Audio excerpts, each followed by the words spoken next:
Paints వేయాలి, బ్యానర్లు కట్టాలి, ర్యాలీలు తీయాలి, ఊళ్ళో పిల్లల్ని వెల్కమ్ చేయాలి, స్కెచ్ పెన్స్ కొనుక్కోవాలి, బుక్స్ కొనుక్కోవాలి. ఇదంతా దేనికోసం అనుకుంటున్నారు? సిబిసి అండి. ఇది మా ఊరి సిబిసి. ఇది ఎండాకాలంలో వచ్చే పండగ లాంటిది. గత 15 సంవత్సరాలుగా శ్రీ సతీదేవ మినిస్ట్రీస్ వారు నిర్వహిస్తున్న ఈ సిబిసి కార్యక్రమం ప్రతి సంవత్సరం ఘనంగానే నిర్వహిస్తున్నారు. కోర్స్ నేను కూడా అదే సిబిసిలో రక్షణ పొందాను అనుకోండి. ఈ సంవత్సరం సిబిసిని మీరందరూ వీక్షించాలని మేమందరము కోరుకున్నాం. అందుకే మీ ముందుకు తీసుకొచ్చేసాం. చూస్తారుగా, ఇది మా ఊరి సిబిసి.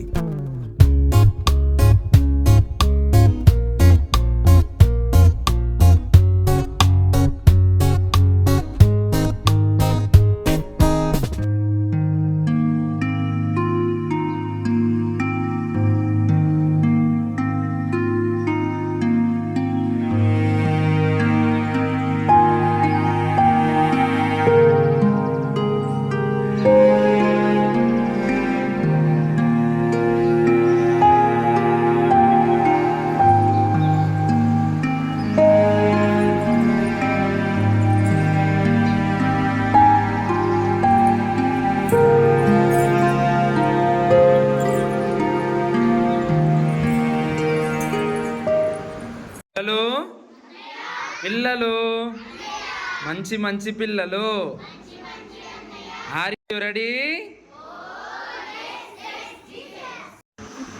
ఈరోజు క్వశ్చన్ ఇది, మీరు సాయంత్రం వరకు నాకు సమాధానం చెప్పాలి. ఈరోజు ప్రశ్న ఏంటిదంటే, ఏలియా ఏ వృక్షం కింద మరణాపేక్ష పొందాడు? ఇది బైబిల్లోనే రాసి ఉంటుంది. బైబిల్ నుంచి నేను క్వశ్చన్ అడుగుతున్నాను. ఏలియా ఏ వృక్షము కింద ఉండి మరణాపేక్ష పొందాడు? నన్ను తీసుకెళ్ళు ప్రభువా, ఇంకొద్దని చెప్పి ఏలియా అడుగుతాడు. అది ఏ వృక్షం కింద?